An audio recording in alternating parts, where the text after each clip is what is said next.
മാർലിമ ബി.ജെ.പിക്കും തിരഞ്ഞെടുപ്പ് കമ്മീഷനുമെതിരെ ഗുരുതര ആരോപണങ്ങളുമായി രംഗത്തെത്തിയിരിക്കുകയാണ് രാജ്യത്തിന്റെ പ്രതിപക്ഷ നേതാവ് രാഹുൽ ഗാന്ധി. അതായത് ലോക്സഭാ തിരഞ്ഞെടുപ്പിലും കർണാടകയിലും മഹാരാഷ്ട്രയിലും നടന്ന നിയമസഭാ തിരഞ്ഞെടുപ്പുകളിലും വൻ ക്രമക്കേടുകൾ നടന്നതായാണ് രാഹുൽ ഗാന്ധി ആരോപിക്കുന്നത്. എന്താണ് അതിനെക്കുറിച്ച് പറയാനുള്ളത്?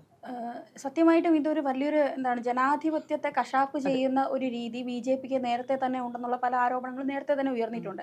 ഇപ്പോൾ കേൾക്കുന്ന ഇത് സത്യത്തിൽ ഒരു ഇന്ത്യയെ പോലെയുള്ള ജനാധിപത്യം അല്ലെങ്കിൽ ഭരണഘടനയ്ക്ക് വേണ്ട മര്യാദകൾ നൽകുന്ന രാജ്യത്തെ സംബന്ധിച്ച് ഞെട്ടിക്കുന്നതാണ്.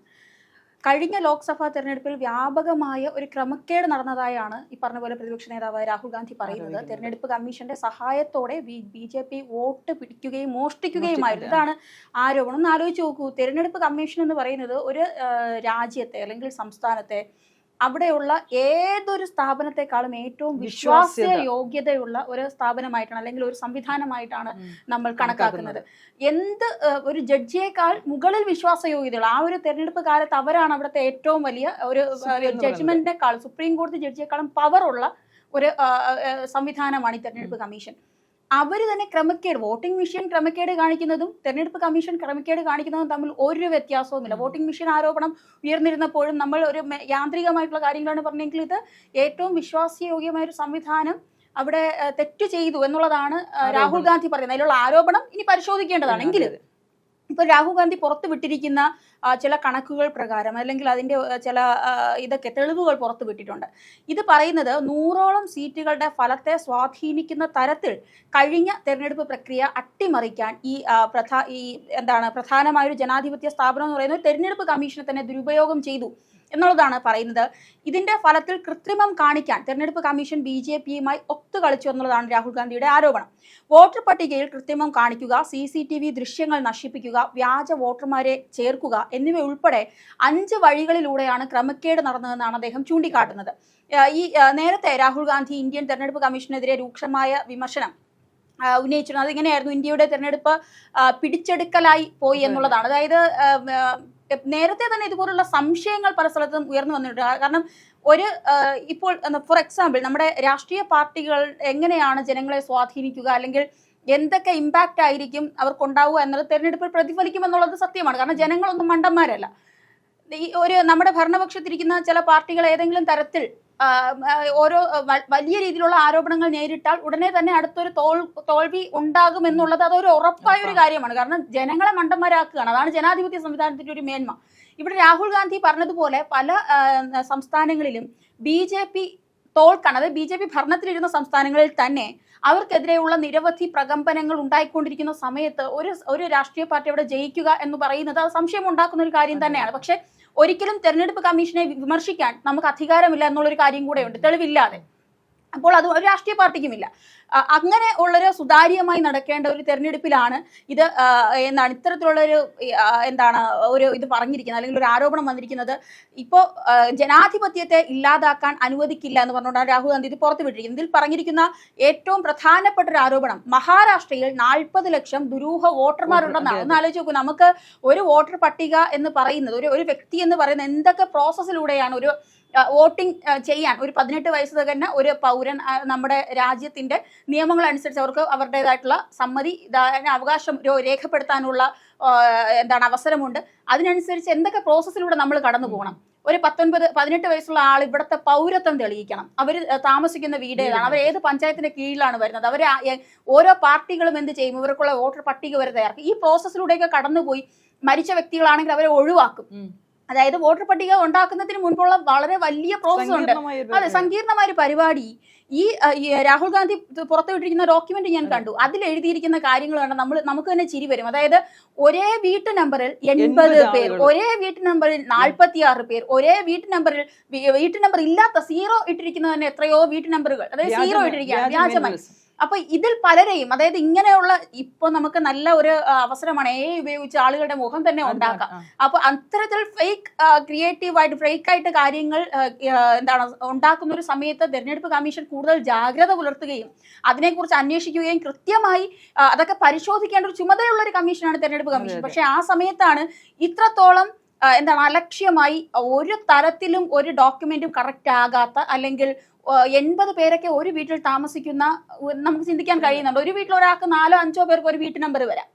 80 പേർക്കൊക്കെ വരിക എന്ന് പറയുന്നത്, അപ്പോൾ നമ്മുടെ രാജ്യത്തിന്റെ ഒരു ജനാധിപത്യ സംവിധാനത്തെ തന്നെ അട്ടിമറിക്കുന്ന തരത്തിൽ, പ്രത്യേകിച്ച് മറ്റൊരു കാര്യമാണ് CCTV ദൃശ്യങ്ങൾ നശിപ്പിച്ചു എന്ന് പറഞ്ഞാൽ 45 ദിവസം കഴിഞ്ഞാൽ CCTV ദൃശ്യങ്ങൾ ഇല്ലാതാകും എന്നുള്ളത് ഓരോ ഇതിന്റെയും മെമ്മറിയായിട്ട് ബന്ധപ്പെട്ട കാര്യങ്ങളാണ്. അത് ഒരിക്കലും വോട്ടിംഗ് സംവിധാനം ഇതുപോലെയുള്ള ആരോപണങ്ങൾ ഉണ്ടാകും എന്നുള്ളത് കൊണ്ട് തന്നെ അതൊക്കെ സൂക്ഷിക്കേണ്ട ചുമതലയും ബാധ്യതയും ഉണ്ട് എവിടെ നടന്നാലും. പ്രത്യേകിച്ച് എന്താണ് ഒരു വലിയൊരു ഭരണ സംവിധാനത്തെ ബാധിക്കുന്ന കാര്യമാണ്. അത് 45 ദിവസത്തിന് ശേഷം നശിപ്പിക്കാനുള്ള എന്താണ് നയം മാറ്റി. ആദ്യം അതിന് നശിപ്പിക്കാൻ പാടില്ലായിരുന്നു, അത് പിന്നീട് എന്ത് ചെയ്തു, മാറ്റി നശിപ്പിക്കാം എന്നുള്ളൊരു നയം ഒക്കെ മാറ്റി BJP സർക്കാരാണ് അത് ചെയ്തത്. അതും ഈ ക്രമക്കേട് മറച്ചു വെക്കാൻ എന്നുള്ളതാണ് രാഹുൽ ഗാന്ധി ഉന്നയിക്കുന്നത്. അതുപോലെ തന്നെ ഈ തെരഞ്ഞെടുപ്പ് പ്രക്രിയയിൽ കൃത്രിമം കാണിക്കാനുള്ള ഒരു ആസൂത്രിത ശ്രമത്തിലേക്കാണ് ഈ കണ്ടെത്തലുകൾ വിരൽ ചൂണ്ടുന്നുള്ളത് പറയുന്നത്. കാരണം ഇനിയും ഒരുപാട് ഇത് വരുന്നുണ്ട്, തെരഞ്ഞെടുപ്പുകൾ വരുന്നുണ്ട്. പക്ഷേ ഇതുവരെയും BJP അത് അംഗീകരിച്ചിട്ടുമില്ല. അവർ രാഹുൽ ഗാന്ധിയെ പരിഹസിക്കുകയും കൂടിയാണ് ഇപ്പോഴും ചെയ്തുകൊണ്ടിരിക്കുന്നത്. BJP അംഗീകരിക്കുക എന്നുള്ളതെന്ന് പറഞ്ഞാൽ ഇപ്പൊ രാഹുൽ ഗാന്ധി ആരോപിച്ചിരിക്കുന്ന ആർക്കെതിരെയാണ്? BJPക്കെതിരെ മാത്രമല്ല, BJPക്ക് നല്ല കോൺഫിഡൻസ് ഉണ്ട്. കാരണം ഒരു തെരഞ്ഞെടുപ്പ് കമ്മീഷൻ എന്നുള്ള അവരുടെ ഒരു സ്റ്റാറ്റസ് ആണ് നമ്മൾ പരിശോധിക്കേണ്ടത്. അവർക്കെതിരെ ആരാണ് ഇനി കേസെടുക്കുക, അല്ലെ? തെരഞ്ഞെടുപ്പ് കമ്മീഷൻ ക്രമക്കേട് കാട്ടിയാൽ അതിന് ഇപ്പോൾ തെരഞ്ഞെടുപ്പ് കമ്മീഷൻ തന്നെ പറഞ്ഞിട്ടുണ്ട്, നിങ്ങൾ തെളിവ് കൊണ്ടുവരൂ എന്ന് പറഞ്ഞിട്ടുണ്ട്. ഈ രാഹുൽ ഗാന്ധി പറഞ്ഞ എന്താണ്, ഞാനിത് നൽകുന്നത് പൊതുസാക്ഷ്യ പത്രമാണ്, അല്ലെങ്കിൽ പൊതുവായി ഞാൻ സത്യവാങ്മൂലം നൽകുകയാണെന്ന് പറഞ്ഞിട്ടാണ് തെളിവ് കൊടുക്കുന്നില്ല. കേസ് കൊടുക്കാനായിട്ട് അദ്ദേഹം ഇപ്പോഴും മുതിരുന്നില്ല. അല്ല, കേസ് കൊടുക്കണം, കേസ് കൊടുക്കുന്നില്ല എന്നുള്ളതല്ല. രാഷ്ട്രീയപരമായിട്ടുള്ള പല വിവാദങ്ങളും എങ്ങനെയാണ് ഉണ്ടാകുന്നത്? കേസ് കൊടുക്കാതിരിക്കില്ല, കേസ് കൊടുക്കില്ല എന്നുള്ളതല്ല. പക്ഷെ ആരോടാണ് കേസ് കൊടുക്കേണ്ടത് എന്നുള്ളതാണ് ചോദിച്ചിരുന്നത്. അതായത് മഹാരാഷ്ട്രയിലെ ഒരു ഗവൺമെന്റിനെതിരെ, അല്ലെങ്കിൽ മഹാരാഷ്ട്രയിലെ ഒരു രാഷ്ട്രീയ പാർട്ടി, അവരാണ് ദേശീയ പാർട്ടി, അവിടെ എന്തിനെതിരെയാണ് കേസ് കൊടുക്കുന്നത്? കോടതിയിൽ കേസ് കൊടുക്കാതിരിക്കില്ല. എന്തായാലും കോടതി ഇതുമായി ബന്ധപ്പെട്ട കേസുകൾ പരിഗണിക്കും എന്നുള്ളതാണ് മനസ്സിലാക്കേണ്ടത്. പക്ഷേ ഒരു തരത്തിലും എന്താണ്, ചിലരുടെ പിതാവിന്റെ പേരിന്റെ സ്ഥാനത്ത് അക്ഷരങ്ങൾ മാത്രമാണുള്ളത്. അതുപോലെ തന്നെ എന്താണ്, പേര് ഇല്ലാത്ത, പേരിന്റെ വീട്ടുപേരില്ലാത്ത സ്ഥലം മാത്രം എഴുതിയിരിക്കുന്ന വോട്ടർ പട്ടികയിലെ വ്യക്തികളുണ്ട്. 11,965 വോട്ടർമാർ ഇരട്ട വോട്ടർമാരായി പട്ടികയിലുണ്ട്. അതായത് ഒരാൾ തന്നെ 2 തവണ വോട്ട് ചെയ്യേണ്ട തരത്തിലുണ്ട്. 40,009 വോട്ടർമാരുടെ വിലാസം വ്യാജമോ അസാധുവോ ആണെന്നാണ് പറയപ്പെടുന്നത്. 10,452 വോട്ടർമാരെയാണ് ഒരൊറ്റ വിലാസത്തിൽ കൂട്ടമായി രജിസ്റ്റർ ചെയ്തിരിക്കുന്നത്. ആലോചിച്ച് നോക്കുക, ഒരൊറ്റ വിലാസത്തിൽ കൂട്ടമായി ഇത്രയും പേര് രജിസ്റ്റർ ചെയ്തിരിക്കുന്നു. അതായത് പ്രത്യക്ഷത്തിൽ തന്നെ നമുക്ക് മനസ്സിലാക്കാൻ കഴിയുന്നതാണ്. ഈ മഹാരാഷ്ട്രയിലൊക്കെ വോട്ട് കിടക്കുമ്പോൾ ഒരു കാര്യം ഉണ്ടായി. അതായത് രാവിലെ ഭയങ്കര പോളിംഗ് വളരെ കുറവായിരുന്നു. പക്ഷെ വൈകിട്ട് ഒരു 5 മണിയൊക്കെ ആയപ്പോഴേക്കും ഭയങ്കര, 6 മണി വരെ പോളിംഗ് ഉള്ളൂ, അപ്പൊ 5 മണിയൊക്കെ ആയപ്പോഴേക്കും ഭയങ്കര, അതായത് ഒരു അസാധാരണമായൊരു പോളിംഗ് ശതമാനം ഉയരുന്ന ഒരു രീതി ഉണ്ടായി ആ സമയത്ത് തന്നെ. അപ്പൊ അതൊക്കെ ആ സമയത്ത് തന്നെ ചർച്ച ചെയ്തതാണ്. ഇതിലിപ്പോ പറയുന്നത് 4,132 പേരുടെ ഫോട്ടോ പോലും അസാധുവാണ്. ഒരാളുടെ ഐഡന്റിറ്റി പരമായിട്ടുള്ള ഒരു കാര്യവും ഇല്ലാതെ വോട്ടർ പട്ടിക തയ്യാറാക്കുക എന്നുള്ളതാണ്. ഇപ്പൊ പറഞ്ഞതുപോലെ ഒന്നാമത്തെ കാര്യം, രാഹുൽ ഗാന്ധി പൊതു സത്യവാങ്മൂലം നൽകുകയല്ല, നിയമപരമായ നടപടികളിലേക്ക് പോവുക തന്നെയാണ് വേണ്ടത്. അത് തന്നെയല്ലേ ഉദ്ദേശിച്ചത്? അതാണ് ഞാൻ ഉദ്ദേശിച്ചത്. അതായത് ഒരു കാര്യത്തിനെതിരെ പ്രതികരിക്കാൻ രാഷ്ട്രീയ പാർട്ടികൾ തന്നെ വേണമെങ്കിൽ കേസ് കൊടുക്കാം, അല്ലെ? അതുപോലെ കാര്യങ്ങൾ ഉണ്ടാകും എന്നുള്ളതാണ് ഞാൻ മനസ്സിലാക്കുന്നത്. ഈ പുതിയ വോട്ടർമാരെ ചേർക്കാൻ ഉപയോഗിക്കുന്ന ഫോം 6 ദുരുപയോഗം ചെയ്തിട്ടാണ് ഈ തട്ടിപ്പുകൾ നടത്തിയിരിക്കുന്നത് എന്നുള്ളതാണ് രാഹുൽ ഗാന്ധി പറയുന്നത്. അതായത് 33,000 സംതിങ് ഫോമുകളുണ്ട്. നമ്മുടെ ഒരു പുതുതായിട്ട് ഒരാൾക്ക് വോട്ടർ 18 വയസ്സ് കഴിഞ്ഞിട്ടുണ്ടെങ്കിൽ, അല്ലെങ്കിൽ ഇവിടെ നമ്മുടെ നാട്ടിലെ വോട്ടർ പട്ടികയിലേക്ക് പേര് ചേർക്കണമെങ്കിൽ നമ്മളൊരു ഫോം ഫില്ല് ചെയ്ത് കൊടുക്കേണ്ട ആവശ്യകതയുണ്ട്. ഈ ഫോം ഫില്ല് ചെയ്ത് കൊടുക്കുന്ന ഇതിൽ നിന്നാണ് തട്ടിപ്പുകൾ ആരംഭിച്ചിരിക്കുന്നത് എന്നുള്ളത്. പക്ഷെ ഇത് ഒരു സ്ക്രൂട്ടനിങ് ഇതുണ്ട്. അതായത് എന്തെങ്കിലും തരത്തിലുള്ള വ്യാജരേഖകൾ സമർപ്പിക്കുകയോ, അല്ലെങ്കിൽ ഏതെങ്കിലും തരത്തിൽ ഇത് ഫേക്ക് ഇതുണ്ടെങ്കിലോ, അല്ലെങ്കിൽ വേറെ എവിടെയെങ്കിലും വോട്ട് ഉണ്ടെങ്കിലോ, നമ്മുടെ സാധാരണ ചെറിയ പഞ്ചായത്തുകളിൽ പോലും അവിടെയുള്ള തദ്ദേശ സ്ഥാപനം ഇതൊക്കെ പരിശോധിക്കും, അല്ലെ? നമ്മളോട് ഇന്ന് എത്ര തവണ ചോദിച്ചിട്ടുണ്ടാകും, നിങ്ങൾക്ക് മറ്റെവിടെയെങ്കിലും, നമ്മൾ വേറെ എവിടെയെങ്കിലും മാറി താമസിച്ചാൽ പോലും ചോദിക്കും, നിങ്ങൾ ഇവിടെ തന്നെയാണോ വോട്ട് എന്നുള്ളതൊക്കെ ചോദിച്ചിട്ട് പരിശോധിച്ചിട്ടായിരിക്കും നമുക്ക് തരിക. പക്ഷെ ഇത് അങ്ങനെയല്ല. ഇത് ഒരു 4 ലക്ഷത്തോളം, അല്ലെങ്കിൽ ക്ഷമിക്കണം, 1 ലക്ഷത്തോളം പേരുടെ വോട്ടുകൾ അട്ടിമറിക്കപ്പെട്ടു, അല്ലെങ്കിൽ 1 ലക്ഷത്തോളം വ്യാജ വോട്ടുകൾ കണ്ടെത്തി എന്ന് പറയുന്നത് നമുക്ക് ചിന്തിക്കാൻ പോലും കഴിയാത്തൊരു കാര്യമാണ്. പ്രത്യേകിച്ച് നമ്മുടെ സ്വന്തം ഇന്ത്യയിൽ നമ്മുടെ ജനാധിപത്യ സംവിധാനത്തിൽ പ്രവർത്തിക്കുന്ന ഒരു സംവിധാനത്തിൽ. അതെ, ഇപ്പൊ ശശി തരൂരും രാഹുൽ ഗാന്ധിക്ക് പിന്തുണയുമായി എത്തിയിട്ടുണ്ട്. കാരണം കോൺഗ്രസുമായി ഒരു അഭിപ്രായ വ്യത്യാസമൊക്കെ, അല്ലെങ്കിൽ സ്വന്തം നിലപാടുകൾ എപ്പോഴും വ്യക്തമാക്കുന്നത്, അതിപ്പം പാർട്ടി നോക്കാതെ തന്നെ വ്യക്തമാക്കുന്ന ഒരു വ്യക്തിയാണ് ശശി തരൂർ എന്ന് പറയുന്നത്. പക്ഷെ ഈ ഒരു സാഹചര്യത്തിൽ രാഹുൽ ഗാന്ധി ഉന്നയിച്ച ആരോപണങ്ങൾക്ക് മറുപടി നൽകണമെന്ന് പറഞ്ഞ് ശശി തരൂരും വന്നിട്ടുണ്ട്. അതുപോലെ തന്നെ ഇന്ത്യ സഖ്യവും രാഹുൽ ഗാന്ധിക്ക് പിന്തുണയുമായി എത്തിയിട്ടുണ്ട്. അവിടെയും ചില ഭിന്നതകൾ ഉണ്ടായിരുന്നു. ആം ആദ്മി പാർട്ടിയൊക്കെ ഇന്ത്യ സഖ്യത്തിൽ നിന്ന് മാറിപ്പോകുന്ന ഒരു അവസ്ഥയ്ക്കായിരുന്നു കണ്ടുകൊണ്ടിരുന്നത്. പക്ഷെ ഇപ്പോൾ എല്ലാവരും എല്ലാവരും രാഹുൽ ഗാന്ധിക്ക് ഒപ്പം ചേരുകയും അതിനൊരു മറുപടി പ്രതീക്ഷിക്കുകയും ബി ജെ പിക്കെതിരെ മാത്രമല്ല തിരഞ്ഞെടുപ്പ് കമ്മീഷനെതിരെയും തന്നെ എല്ലാവരും ഒറ്റക്കെട്ടായി നിന്നുകൊണ്ട് പ്രതിക്കുന്ന ഒരു കാഴ്ചയാണ് ഇപ്പോൾ നടന്നുകൊണ്ടിരിക്കുന്നത്. ഇപ്പൊ പറഞ്ഞ ഒരു കാര്യം, ശശി തരൂർ സത്യത്തിൽ ഒരു പ്രത്യേക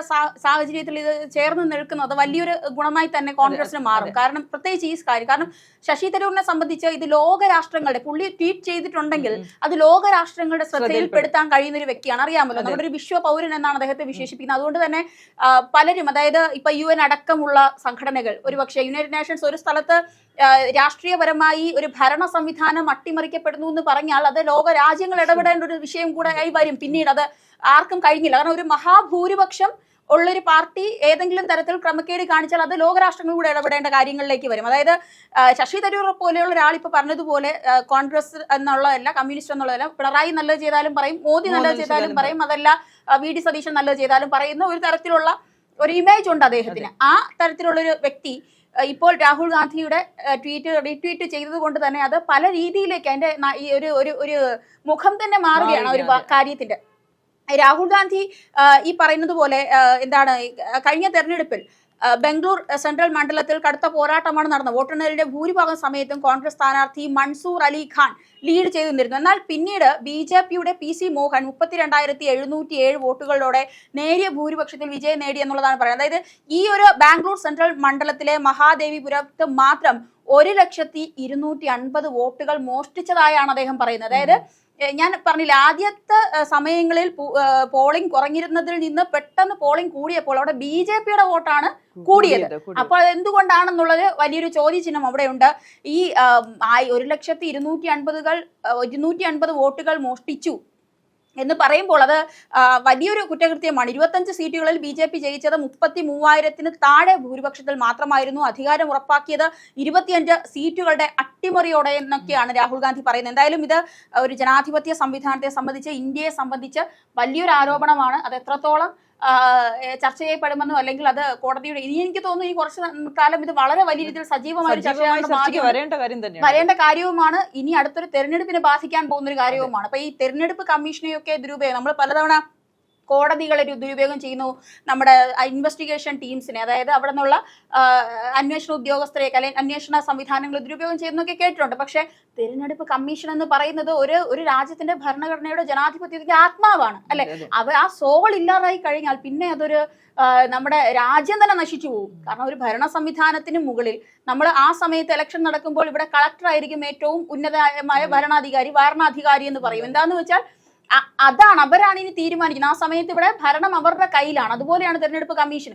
ഇപ്പൊ ഇത്രയും വലിയൊരു സ്ഥാനത്തിരിക്കുന്നവർ തന്നെ ഈ രാഷ്ട്രീയ പാർട്ടിക്ക് അനുകൂലമായ കള്ളത്തരങ്ങൾ, മോഷണങ്ങളൊക്കെ ഈ വോട്ട് പരമായിട്ട് ജനാധിപത്യത്തെ അട്ടിമറിക്കാൻ കാണിച്ചു എന്ന് പറഞ്ഞാൽ അത് വലിയ ബുദ്ധിമുട്ടുള്ളൊരു കാര്യമാണ്.